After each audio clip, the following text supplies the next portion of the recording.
Bismillahirrahmanirrahim. Assalamualaikum warahmatullahi wabarakatuh. Allahu akbar.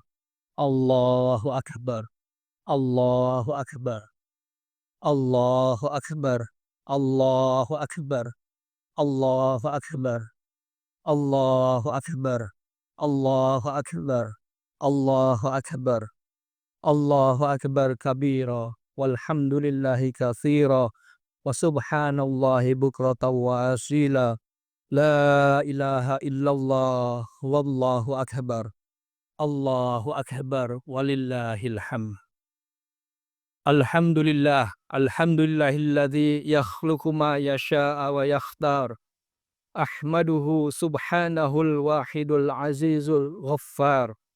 Wa ashhadu an la ilaha illallah wahdahu la syarikalah. Wa ashhadu anna Muhammadan abduhu wa rasuluhu la nabiyya ba'dah. Allahumma salli ala Sayyidina Muhammad wa ala ali Sayyidina Muhammad. Amma ba'd. Fattaqullaha ibadallah haqqa taqwa. Qala Allah Ta'ala fi kitabihil karim. Ya ayyuhalladzina amanu taqullaha wa kunu ma'as sadiqin. Masyiral muslimin rahimakumullah. Marilah kita panjatkan puji dan syukur kehadirat Allah Subhanahu wa Ta'ala atas limpahan nikmat sehingga pada hari ini, hari yang mulia, hari raya Idul Adha, kita dapat berkumpul untuk menunaikan ibadah sholat Aid bersama di lapangan Rektorat Institut Pertanian Bogor. Salawat dan salam senantiasa tercurah kepada baginda Rasulullah Sallallahu Alaihi Wasallam beserta keluarga, sahabat, dan para pengikutnya hingga akhir zaman. Hari ini adalah hari yang amat penting, yaitu Hari Raya Umat Islam yang penuh makna spiritual dan sejarah. Hari ini bukan sekedar hari raya biasa. Hari ini adalah puncak dari 10 hari terbaik dalam setahun, sebagaimana sabda Rasulullah Shallallahu Alaihi Wasallam. Tidak ada hari-hari di mana amal salih lebih dicintai oleh Allah melebihi amal salih yang dilakukan pada 10 hari pertama Zulhijjah. Hadis Bukhari. Rasulullah Shallallahu Alaihi Wasallam juga mengingatkan serangkaian hari-hari penting di bulan Zulhijjah, yaitu hari Arafah, hari Nahr, dan hari Tasyrik. Sebagaimana Rasulullah SAW juga bersabda, hari Arafah, hari Nahr, yaitu Idul Adha, dan hari-hari Tasyrik adalah hari-hari raya kita, umat Islam. Itu adalah hari-hari di mana kita bisa makan dan minum.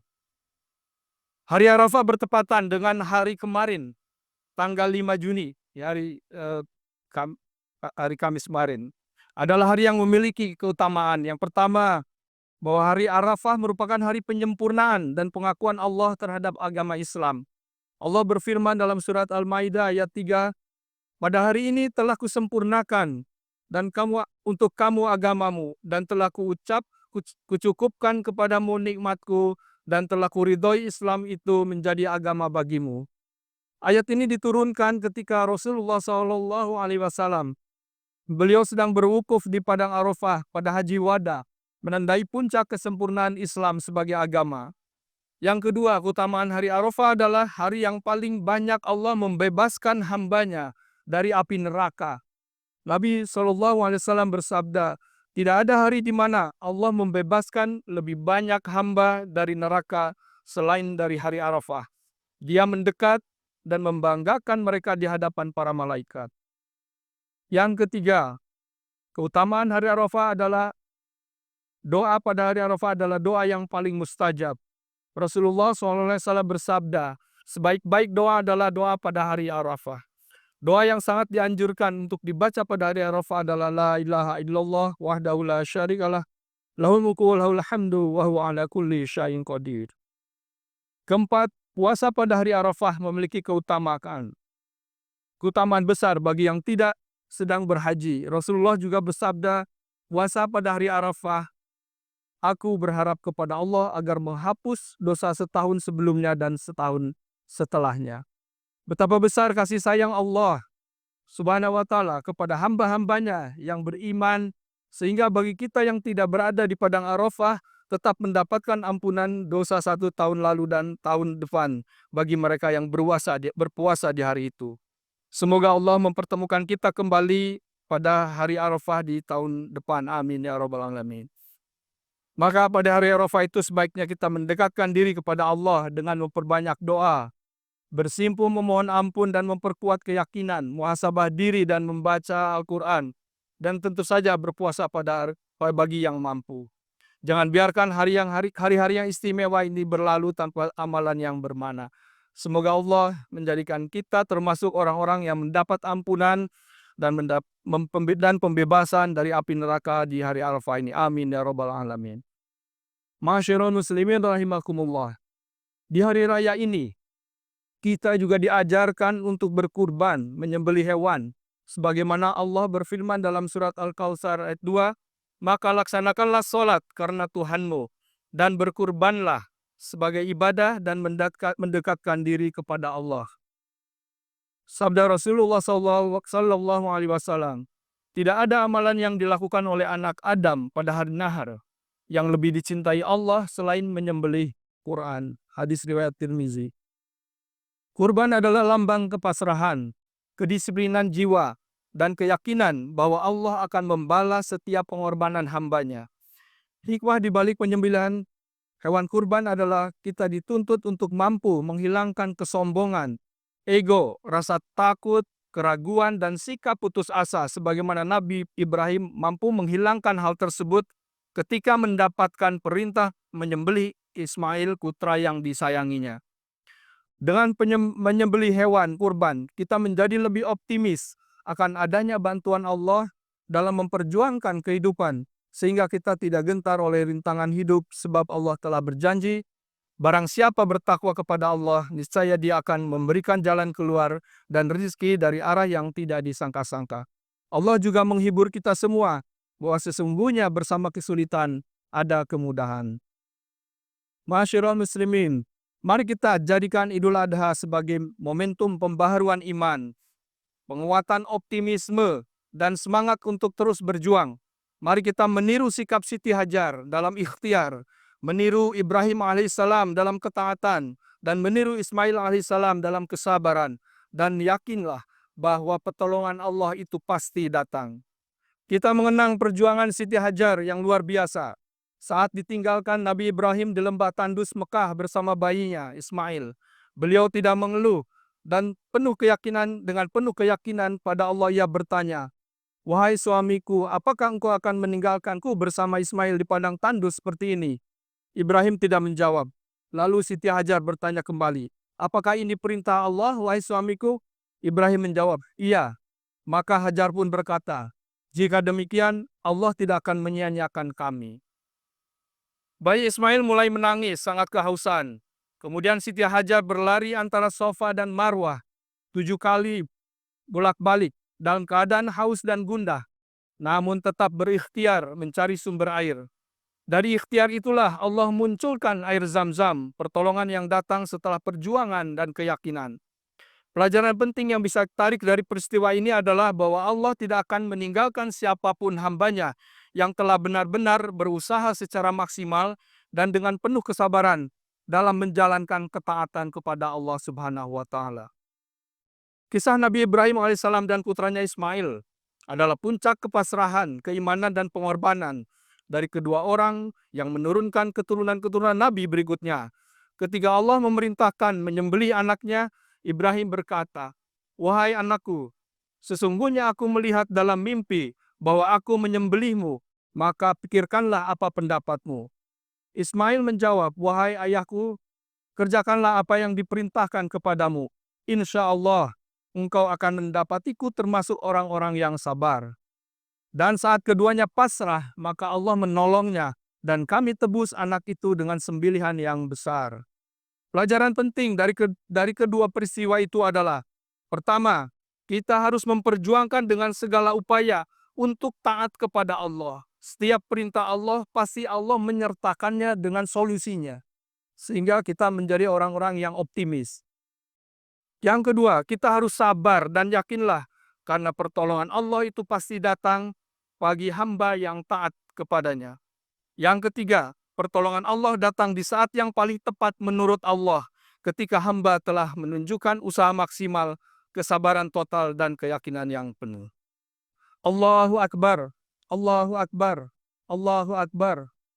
La ilaha illallah, Allahu Akbar, walillahil hamd. Alhamdulillah, wa syukurillah, wa la hawla wa la quwata illa billah. Asyhadu an la ilaha illallah wahdahu la syarikalah. Wa asyhadu anna Muhammadan abduhu wa rasuluhu la nabiyya ba'dah. Allahumma salli ala Sayyidina Muhammad wa ala ali Sayyidina Muhammad. Ya ayyuhal hadirun ittaqullaha haqqat taqwa.